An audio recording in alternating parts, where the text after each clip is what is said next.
Hello class, मैं पूजा booster sociology में आप सबका स्वागत करती हूँ। फ्रेंड्स, आज काफी दिनों बाद मैं फिर से आप लोग के लिए क्लास लेके आई हूँ और इतने लंबे गैप के लिए मैं क्षमा प्रार्थी हूँ कि मैंने इतना लंबा गैप किया और कुछ चीजें ऐसी थी, क्लासेस बन नहीं पा रही थी, तो इसलिए मैं वापस फिर से आज क्लास शुरू करी हूँ। ये शिव बाबा की कृपा है, क्लास फिर से शुरू हो गई। और इसके अलावा मुझे ये भी बताना है कि जो मैं इधर पढ़ाऊंगी, जो भी चीजें बताऊंगी, तो वो छोटे छोटे टॉपिक ही होंगे, क्योंकि जब एक बड़ा टॉपिक लो, एक पूरा चैप्टर लो और फिर उसको जब डिफाइन करते हैं तो उसके पीछे काफी समय लगता है, उसके पीछे काफी मेहनत होती है। तो फिर कहीं समय के अभाव के कारण दोबारा मेरी क्लासेस ना बंद हो जाए, तो इसलिए मैं टॉपिक छोटा ही उठाऊंगी। जब मेरी क्लासेस बंद हुई तो उस समय मैं एक चैप्टर ही कर रही थी और फिर मैं उतना टाइम निकाल नहीं पाई और क्लासेस बंद हो गई, क्योंकि तबीयत सही नहीं थी, उतना हम वर्क कर नहीं पाए। तो जब चीजें टॉपिक छोटा रहेगा तो समय भी कम रहेगा, तब भी मैं क्लास लेके आ पाऊंगी, और तबीयत खराब भी रही तब भी मैं उतना मेहनत करके और आप लोग के लिए क्लास डाल दूंगी। तो इसलिए सिर्फ कॉन्सेप्ट पे ही बातें होंगी। अभी जब समय रहेगा तो बाद में मैं चैप्टर भी क्लियर कराऊंगी, लेकिन अभी फिलहाल सिर्फ कॉन्सेप्ट पे चर्चा होगी। जैसे कि अब तक मैंने आप लोग को जो भी संस्कृतिकरण, संस्कृति ग्रहण और अभी जो भी टॉपिक हम समझाए हैं, तो वैसे ही अभी भी मैं लेके मतलब उसी तरीके के टॉपिक आऊंगी। और आप ही लोगों में से किसी बच्चे ने, स्टूडेंट ने कमेंट किया था नीचे कि मैम सभ्यता और संस्कृति को भी समझा दीजिए, तो मैं आज वही समझाऊंगी। और इसी तरीके की चीजें जहाँ पे आप लोग को कॉन्सेप्ट में दिक्कत हो रही है, माइन्यूट जो डिफरेंस है, उसको आप लोग को डिफ्रेंशिएट करने में जो परेशानी आ रही है, आप लोग हमसे बताइए और मैं आप लोग का क्लियर करती चली जाऊंगी। तो अभी आप लोग को टॉपिक्स ही मिलेंगे जहाँ पे परेशानी आ रही है। और ये परेशानी हमें कैसे पता की आ रही है, तो जब मैं सोशियोलॉजी तैयार कर रही थी तो मुझे क्या परेशानी फेस करना पड़ा, कैसे मतलब मेरे क्वेश्चन लगातार गलत ज्यादा क्यों हो रहे थे और बाद में फिर चीजें कैसे सही होने लगी, तो उसी एक्सपीरियंस के आधार पे मैं चीजों को लेके आ रही हूँ। जैसे मुझे भी बहुत दिक्कत होती थी कि संस्कृत भी और सभ्यता ऐसे तो छोटे पर से ही पढ़े हैं, लेकिन जब आप सोशियोलॉजी में क्वेश्चन सॉल्व करते हैं तो फिर वहां पे परेशानी होती है। तो इसीलिए अभी मुझे स्टूडेंट का नाम नहीं याद आ रहा जिन्होंने भी किया है, तो मैं समझ सकती हूँ कि उनको जो है मतलब दिक्कत क्या आ रही है, क्योंकि चीजें तो हम लोग बचपन से ही इसको पढ़े और सुने, लेकिन फिर भी परेशानी हो रही है। तो वो क्या परेशानी हो रही है मैं समझ रही हूँ और उसी के अकॉर्डिंग आप लोग को बता रही हूँ। देखिए, सभ्यता एवं संस्कृति ऊपर हेडिंग लिखी हूँ, लेकिन चूंकि मुझे कैमरा बहुत अच्छा सेट करने नहीं आ पाया तो आप लोग को दिख नहीं रहा है, तो आप लोग ऐसे ही बातों से ही समझ जाएंगे कि ये टॉपिक सभ्यता और संस्कृति के अंतर की परिप्रेक्ष्य में है। तो हम लोग सबसे पहले ये जान लें कि सभ्यता और संस्कृति कहते किसे, फिर हम इसके अंतर को भी जान लेंगे। तो सभ्यता जो है एक बाह्य चीज है, ठीक है, बाह्य वस्तु है, मूर्त है, यानी कि जो भी चीज है हम देख सकते हैं, छू सकते हैं, उसको एक स्थान से दूसरे स्थान पे रख सकते हैं, वो सब सभ्यता में आती है। जैसे कि ये मार्कर है, छू भी सकते हैं, देख भी सकते हैं, एक जगह से दूसरी जगह रख भी सकते हैं। ये बोर्ड है, आप लोग का मोबाइल है जिससे आप लोग ये क्लासेस देख रहे हैं, आपके कमरे में जो फैन है, जो टेबल है, ये चेयर है, जो कपड़े आप पहने हैं, ये सब कुछ जो है सभ्यता में आता है। यानी कि बाह्य चीजें सभ्यता है, मूर्त चीजें सभ्यता है जो हमें दिखाई दे रही है। और संस्कृति क्या है, तो संस्कृति अमूर्त है, उसे हम देख नहीं सकते हैं, हम उसे महसूस करते हैं और ये आंतरिक होता है। हम किसी को देख के ये नहीं बता सकते कि ये बहुत ही सुसंस्कृत व्यक्ति है, लेकिन हम किसी को देख के ये कह सकते हैं कि ये सभ्य है, लेकिन वो सुसंस्कृत भी है ये नहीं बता सकते। जैसे कि मान लीजिए कोई व्यक्ति है, वो कहीं चुपचाप बैठा है, वेल ड्रेस्ड है, अच्छे से कंघी वंगी किया है, साफ सुथरे कपड़े पहना है और बहुत ही मैनर्ड तरीके से बैठा है, तो आपके मन में ये भाव आ सकते हैं कि कितना सभ्य दिख रहा है, कितना सभ्य पर्सन है। लेकिन वो सुसंस्कृत भी है ये आप नहीं बता सकते हैं। जैसे कि हम लोग अगर कोई बहुत ही गंदे संदे से रहता है, अच्छे से कपड़े वपड़े नहीं पहना रहता है, और फिर उसके बाद से वो ऐसा बिहेव भी करता है, तो हम कहते हैं देखने में ही जंगली लग रहा था, देखने में ही असभ्य दिख रहा था, व्यवहार भी वैसा ही किया। और जबकि कुछ लोग के लिए कहते हैं कि देखने में इतना सभ्य दिख रहा था, और बोला तो फिर उसके बिहेव क्या कह रहे थे, वो तो लग रहा था जंगली है एकदम से। तो ये सारी चीजें जो है, जो अंतर दिख जाती हैं व्यवहार में और जो सामने से दिख रहा है, बस वही सभ्यता और संस्कृति है। जो चीजें हमें सामने से दिखाई दे रही है, जिसको हम क्लियरफाई कर पा रहे हैं, तो वो सब सभ्यता में है। और जिस चीज को हम सिर्फ महसूस कर पा रहे हैं, तो वो हमारी संस्कृति होती है। ठीक है, अब ये सभ्यता और संस्कृति तो हम समझ गए।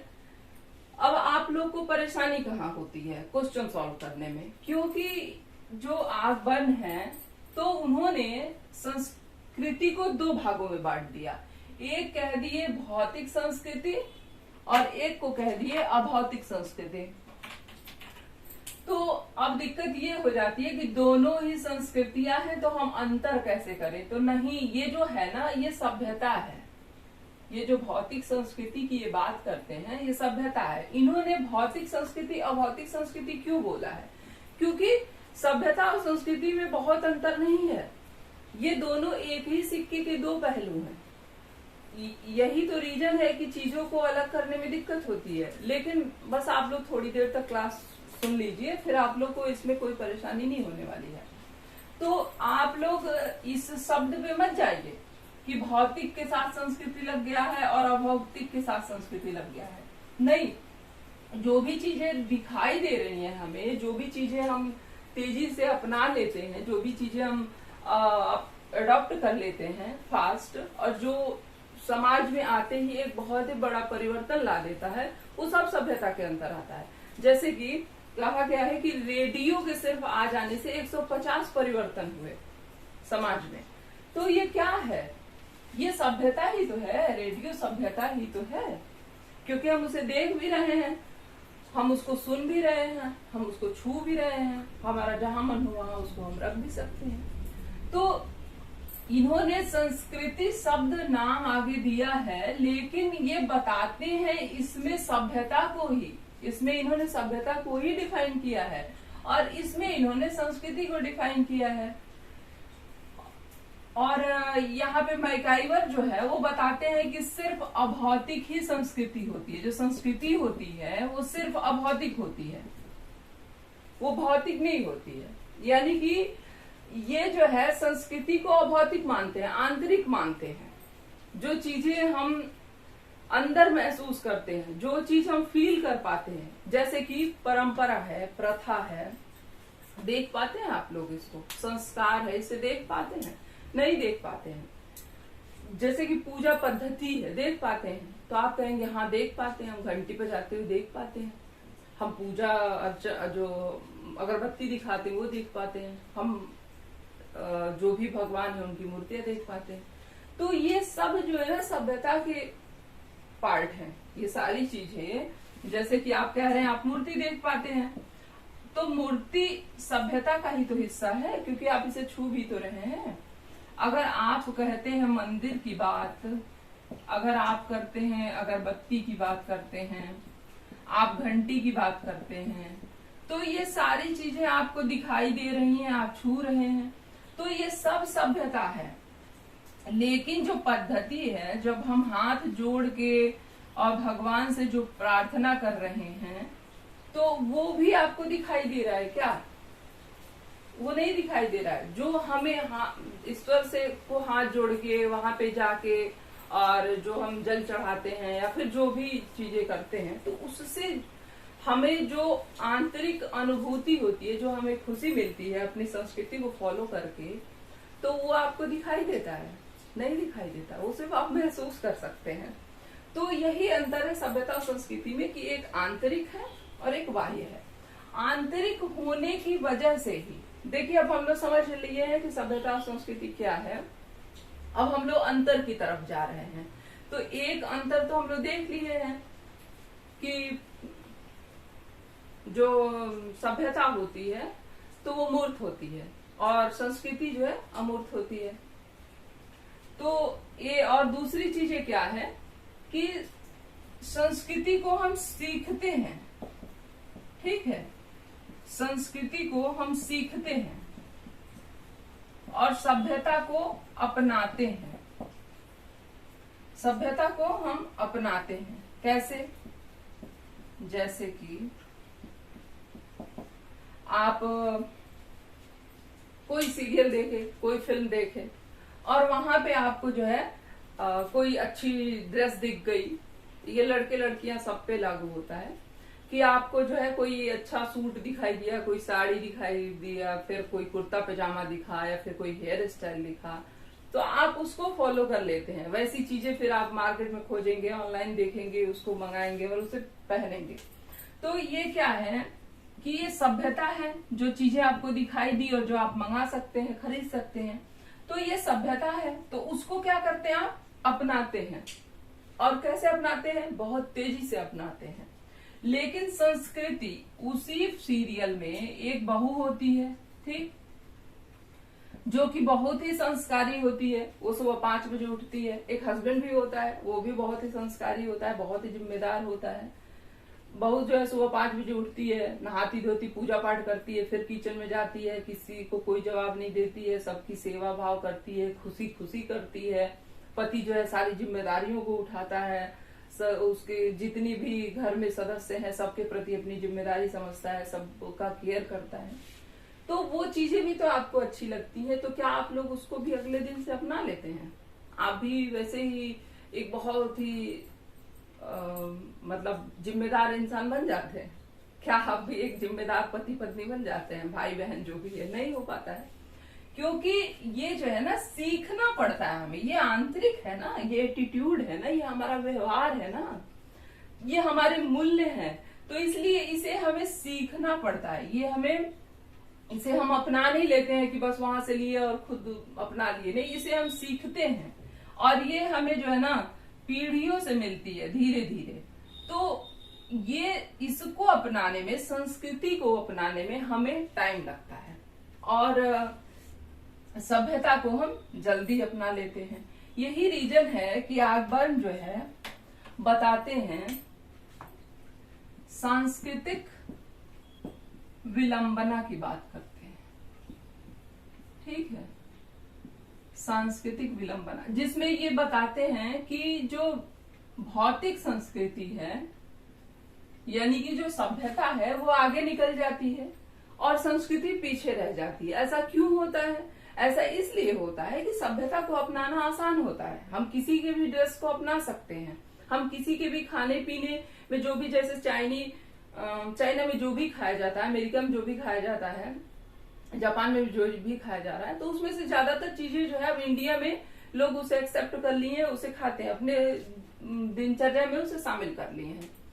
लेकिन क्या हम उनकी संस्कृति को भी शामिल कर लिए हैं? नहीं करे हैं। क्यों नहीं करे हैं? क्योंकि वो आंतरिक है ना, वो अंदर की चीज है, वो मूल्य है। तो उसको हम, दूसरे के मूल्य को हमारे लिए अपनाना कठिन है। हम अभी भी जो है अपने माँ बाप का पैर ही छूते हैं। हम भले अमेरिकी ड्रेस में आ गए हैं, लेकिन पैर हम अभी भी छूते हैं। हम सुबह उठ के hello ma'am, mom, hello dad नहीं बोलते हैं, हम पैर छूते हैं। तो जो यही रीजन है कि संस्कृति जो है वहां की पीछे रह जाती है, ठीक है, और जो सभ्यता होती है कहीं की, तो वो जो है आगे निकल जाती है। ये गैप क्यों होता है? क्योंकि इसको अपनाना आसान होता है और संस्कृति जो है बहुत ही धीमी प्रक्रिया है, तैयार भी बहुत लंबे समय में होती है और जो है मतलब उसमें जो क्षति होती है, जो उसका ह्रास होता है, वो भी बहुत धीमे गति से होता है। लेकिन सभ्यता के साथ ऐसा नहीं होता है। सभ्यता लगातार चेंज होता ही रहता है, उसमें परिवर्तन लगातार होता रहता है। तो जैसे कि आप लोगों के पास जब पहली बार मोबाइल आया था, तो आप लोग कौन सा मोबाइल यूज कर रहे थे? नोकिया यूज कर रहे थे या फिर सैमसंग का कोई साधारण सा यूज कर रहे थे? लेकिन क्या अभी भी वही यूज कर रहे हैं? नहीं, अब तो हम लोग वन प्लस पे आ गए, एप्पल पे आ गए हैं। तो ये सब क्या है? ये सब सभ्यता है जो इतनी तेजी से चेंज हो रहा है। हम धोती कुर्ता से पैजामे कुर्ते पे, फिर पैंट शर्ट पे, फिर जींस पे, ये सब हम जो आते जा रहे हैं, ये क्या है? सब सभ्यता है। इसीलिए इसमें इतना फास्ट परिवर्तन होता है। तो ये जो है अकबर निमकाफ, ये सांस्कृतिक विलंबना भी आप लोग साथ ही में याद कर लीजिएगा। लेकिन हम तो फिलहाल अंतर बताए हैं कि एक में परिवर्तन धीरे धीरे होता है और एक में परिवर्तन फास्ट होता है।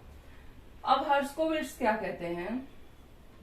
हर्स्कोविट्ज बताते हैं कि संस्कृति को हम सीखते हैं, ठीक है। संस्कृति जो है, व्यक्ति जो भी सीखा है, जो भी चीजें पर्यावरण से, प्रकृति से, हम जो भी चीजें हम खुद सीखे हैं, वही हमारी संस्कृति है। और बाकी इसमें ये भी है कि संस्कृति जो है ना, अधिवैयक्तिक और अधिसावयवी होती है।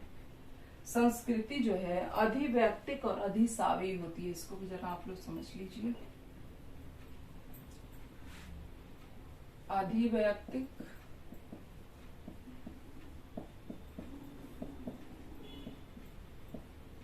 और अधिसावयवी,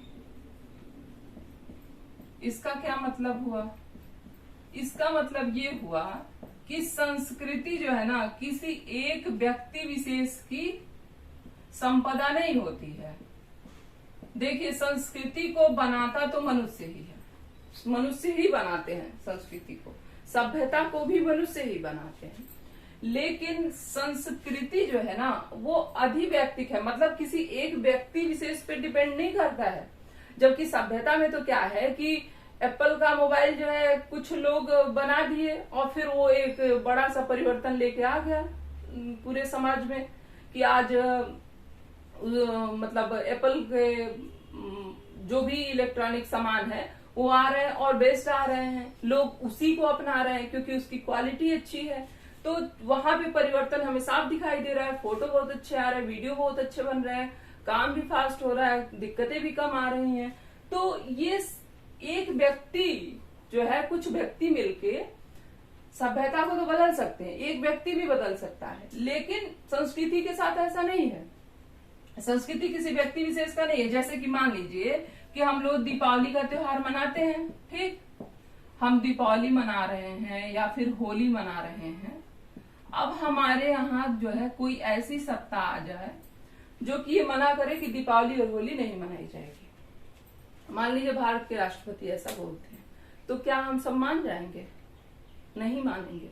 कुछ लोग मानेंगे, जो अंधभक्त होंगे मानेंगे। जैसे कि हर पार्टी के कुछ कार्यकर्ता ऐसे होते हैं, कुछ ऐसी जमीन से जुड़े हुए लोग होते हैं जो कि उस पार्टी के प्रति काफी डेडिकेटेड होते हैं, तो वो उसकी बात मानेंगे। लेकिन क्या आम जनता इस बात को मानेगी? नहीं मानेगी। दीपावली वैसे ही लगातार मनता रहेगा, होली वैसे ही लगातार मनता रहेगा, और जो भी हम लोग का त्योहार है, चाहे रक्षाबंधन हो, जो भी हो, ये सब वैसे ही मनेगा। क्यों? क्योंकि हमारी आंतरिक चीजें हैं, बाह्य नहीं है जो हम आज किसी ने कहा और हम चेंज कर लिए। इवन रक्षाबंधन वाले दिन भी जैसे कभी कभी होता है कि राखी हम सुबह ही बांध लेते हैं, जो भी टाइम होता है कि मुहूर्त इतने समय तक है तो हम बांध लेते हैं। कभी कभी ऐसा होता है कि राखी की टाइम जो है काफी, मतलब राखी बांधने का समय होता है 12 बजे बाद है, तो शाम को 4 बजे है। तो उस समय जो है घर में सब लोग कहते भी हैं कि खाना खा लो, लेकिन फिर भी खुद से नहीं खाया जाता है। क्यों? ये हमारे आंतरिक मूल्य है कि हम भाई के लिए जो है ये त्योहार मना रहे हैं, हम उसकी रक्षा के लिए कर रहे हैं कि हम जो भी सूत्र बांध रहे हैं मेरे भाई की रक्षा करें। तो उस भाई के लिए क्या हम शाम को 4 बजे तक भूखे भी नहीं रह सकते? हम रह सकते हैं ना, कि नहीं, हमारे अंदर वो श्रद्धा है कि नहीं, इस त्योहार को हम इतने प्योरली ही मनाना है। तो हमें बाहरी चीजें खिला नहीं पा रही हैं। क्यों? क्योंकि आंतरिक है, क्योंकि ये संस्कृति है। तो देखिए जो है एक एक चीजें जानने की बहुत जरूरत नहीं है कि संस्कृति और सभ्यता में हम सारी चीजों को देखें। हम जो है किसी एक को भी देख लें तो अंतर समझ में आ जाएगा। और अभी तक के जो क्लास आप लोग देखे हैं, तो उसमें आप लोग को ये समझ में आ जाना चाहिए कि सभ्यता जो है एक भौतिक चीज है जो हमें दिखाई देती है, जिसमें फास्ट परिवर्तन होता है, जो कि कुछ व्यक्ति विशेष भी उस परिवर्तन को ला सकते हैं। इसमें तेज गति से परिवर्तन होता है और इस परिवर्तन को अपनाना बहुत ही आसान होता है कंपैरेटिवली संस्कृति के। ऐसा नहीं कि सभ्यता को अपनाना बहुत आसान होता है, अभी भी बहुत लोग जो है पश्चिमी सभ्यता को अपनाने में हिचकते हैं, अभी भी नहीं अपना रहे हैं। लेकिन संस्कृति की अपेक्षा तो बहुत ही फास्ट है ना, क्योंकि हम लोग मॉडर्न भले हो गए हैं पश्चिमी सभ्यता को अपना के दिखने में, लेकिन हम अंदर से तो आज भी भारतीय वैसे ही है। आज भी हमारा भगवान के प्रति वही श्रद्धा है, आज भी हम अपने संस्कारों को वैसे ही फॉलो करते हैं, आज भी हम अपने विवाह को धर्म के ही अनुरूप मानते हैं, हम उसे धार्मिक ही मानते हैं, हम अभी भी उसे समझौता नहीं मानते हैं। तो ये सारी चीजें क्या है, ये सारी चीजें संस्कृति है। और जो भी चीजें हमें परिवर्तन दिखाई दे रहा है और जिसमें हम तेज गति से परिवर्तित होते हुए देख रहे हैं, उसको आसानी से अपना ले रहे हैं, ये सारी चीजें जो है हमारी सभ्यता में आती है। अब इसमें जो है मुझे नहीं लग रहा है कि और कुछ ऐसा बताना है जिससे सभ्यता और संस्कृति क्लियर हो। हाँ, ये क्वेश्चन ये भी बनता है कि संस्कृति क्या हमें मतलब पीढ़ियों से, पूर्वजों से मिलती है, वो अनुवांशिक होती है? तो नहीं, संस्कृति देखिए पीढ़ियों से तो मिलती है, संस्कृति हमें लगातार चली आ रही है, उसी को हम फॉलो करते हैं, तो मिलती तो पीढ़ियों से ही है, लेकिन अनुवांशिक नहीं होती है। ऐसा नहीं है कि हम पैदा हुए तो हम एकदम संस्कृति को लेके आए हैं, हमें पता है कि हाँ इनको पैर छू लेना है, उनको नमस्ते कर लेना है, भगवान जी के मंदिर के सामने जाके एकदम नतमस्तक हो जाना है, ये सब हमें पता नहीं रहता है। ये सब हमारे घर वाले, पड़ोस वाले, स्कूल, ये सारे सब लोग मिल के जो है हमें सिखाते हैं और धीरे धीरे हम उस संस्कृति को समझने लगते हैं, अपनाने लगते हैं, और कब वो हमारा आंतरिक मूल्य बन जाता है हम खुद भी उसे नहीं समझ पाते हैं। तो ये क्वेश्चन काफी जो है कंफ्यूजन क्रिएट करता है कि अनुवांशिक होता है, और एक तरफ हम पढ़ते हैं पीढ़ियों से मिलती है, एक तरफ देखते हैं अनुवांशिक, जैसे हम टिक करते हैं हमारा क्वेश्चन गलत हो जाता है। तो ये अनुवांशिक नहीं होता है, ठीक है। और हम ये भी देखते हैं कि संस्कृति जो है व्यक्ति ही बनाते हैं, संस्कृति मनुष्य ही बनाते हैं, और वहीं पे आंसर में जब ये रहता है कि व्यक्ति जो है संस्कृति को बनाता है और कोई व्यक्ति ही संस्कृति को खत्म भी कर सकता है, तो फिर वहां पे जब हम कहते हैं कोई व्यक्ति संस्कृति खत्म कर सकता है, हम टिक करते हैं और हमारा आंसर गलत हो जाता है। तो जब बनाता है तो बिगाड़ेगा भी तो वही, तो फिर हमारा आंसर गलत क्यों है? तो गलत इसलिए है कि बनाया किसने ये नहीं पता है। हम कब से होली मना रहे हैं ये हमें नहीं पता है, हम कब से रक्षाबंधन मना रहे हैं हमें नहीं पता, हम दुर्गा जी की पूजा नवरात्रि में कब से करते आ रहे हैं हमें नहीं पता है। तो जब हमें यही नहीं पता कि किसने बनाया, तो फिर कोई एक उसको खत्म कैसे कर सकता है? नहीं कर सकता है ना। लेकिन सभ्यता के बारे में तो हमें पता है ना कि अगर हम किसी भी चीज के आविष्कार की चर्चा करें तो हमें तो पता है कि आविष्कार किस सन में किसने कैसे किया। तो सभ्यता एक व्यक्ति बना सकता है, लेकिन संस्कृति के साथ ऐसा नहीं है। जो भी आविष्कार है वो सभ्यता के अंग ही है, लेकिन संस्कृति कोई आविष्कार नहीं है, वो धीरे धीरे धीरे बनती है, ठीक है। तो ये कोई एक व्यक्ति ना तो इसको बना पाता है ना बिगाड़ पाता है। इस समय सबसे ताकतवर देश के बारे में बात करते हैं तो अमेरिका है, कि जो है अमेरिका जो है जिस देश के साथ जैसा चाहे व्यवहार कर सकता है। इनको कहता है आप उनके साथ ट्रेड नहीं करेंगे तो वो देश उसके साथ ट्रेड करना बंद कर देता है। वो बोलता है कि इस देश पे सैंक्शन लग रहा है, अब इस देश से कोई व्यापार नहीं करेगा, तो उस देश पे सैंक्शन लागू, और कोई व्यापार नहीं कर रहा है। लेकिन अगर अमेरिका ये चाहे कि नहीं जो है इस देश का ये त्योहार आज से बंद हो रहा है, तो वो नहीं हो पाएगा। आम जनता उसको नहीं एक्सेप्ट करेगी, क्योंकि ये बाह्य चीजें नहीं है, ये आंतरिक है। अगर मान लीजिए कि कोई इतनी निगाह रख रहा है कि कोई भी त्योहार या पूजा को करने से कोई बहुत बड़ी क्षति हो सकती है, ऐसा हो रहा है, तो हम मानते हैं उस समय विशेष में हम कुछ समय के लिए नहीं करेंगे, लेकिन जैसे ही स्थितियां सामान्य होगी हम फिर से उसको फॉलो करने लगेंगे। तो ये अधिवैयक्तिक है, मतलब लोगों से ऊपर है, ये जो है अधिसावी है। ये मतलब समाज में होते हुए भी समाज से में इसका एक अलग महत्व है। मतलब कोई एक व्यक्ति मिलके, कोई एक क्षेत्र विशेष के लोग, एक समाज विशेष के लोग इसे खत्म नहीं कर सकते। ठीक है, तो ये हमारा सभ्यता और संस्कृति है। और अभी भी अगर जैसे आप लोगों को कोई परेशानी, इसमें दिक्कत है, तो आप लोग हमें जरूर बताइएगा कि कहाँ पे परेशानी हो रही है, और मैं चीजों को और डिफाइन करने की कोशिश करूंगी। और जिस भी बच्चे का कमेंट था, मुझे बिल्कुल अभी नाम नहीं ध्यान आ रहा है, तो आप भी इस लेक्चर को सुनिए, और अगर अभी फिर भी आपको डाउट हो रहा है तो आप हमें जरूर बताइए। ठीक है, तो फिर ठीक है फ्रेंड्स, आज के लिए बस इतना ही। और आगे मैं जो है अभी जो भी आप लोग अगर कमेंट करते हैं तो वो, और नहीं तो मैं संस्कृति से संबंधित ही एक उप संस्कृति और प्रति संस्कृति में जो कंफ्यूजन होता है कि हम उप संस्कृति किसे कहते हैं और प्रति संस्कृति किसे कहते हैं, तो वो मैं लेके अगले दिन की क्लास में आऊंगी, और वहां पे भी चीजें आपको वैसे ही क्लियर होंगी जैसे कि आज हुई। ठीक है क्लास पे, थैंक यू।